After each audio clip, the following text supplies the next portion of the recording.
ગોરેચાના ઘર પર મોડી રાત્રે પથ્થરમારો કરવામાં આવ્યો છે। બિલ્ડરના ઘરે પથ્થરમારો કરનાર 4 વ્યક્તિ સીસીટીવીમાં કેદ થયા છે। 15 થી 20 લાખની ખંડણીની માંગ કરી હેરાન કરતા હોવાની પણ ફરિયાદ છે। અગાઉ પણ 24 કલાકમાં 4 વખત કરવામાં આવ્યો હતો પથ્થરમારો। બિલ્ડરની સાઇટ પર જઈને પણ આરોપીઓ મારામારી કરતા હોવાનો આરોપ છે। હિતેશ ગોરેચાના પુત્રએ ફરિયાદ નોંધાવતા પોલીસે એક આરોપીને ઝડપ્યો છે।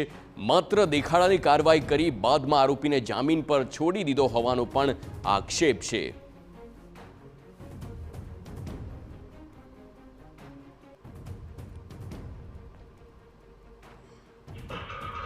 हाँ, पुलिस में अमे 4 व्यक्तिनी ज फरियाद लखावेली छे, छतां एमनी धरपकड़ करवामां नथी आवी अने हजी आजनी तारीखमां जावेद कुरेशी एकने पकड़ी अने पुलिसे जामीन पर छोड़ी दीधो तो एने रात्रे फरी 4 जणा साथे हुमलो करेल छे अमारा घर पर।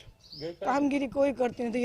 एक जना ने पकड़ो तो अने बीजे हेमूने तो हजी पकड़ो नहीं। एक ने पकड़ो तो एने जामीन पर छोड़ी दीधो छे। हवे ई अत्यारे खुल्लो छे एटले एने तो गमे त्यारे आवी हके जई हके छे। एम बीक तो रहे ज ने साहेब।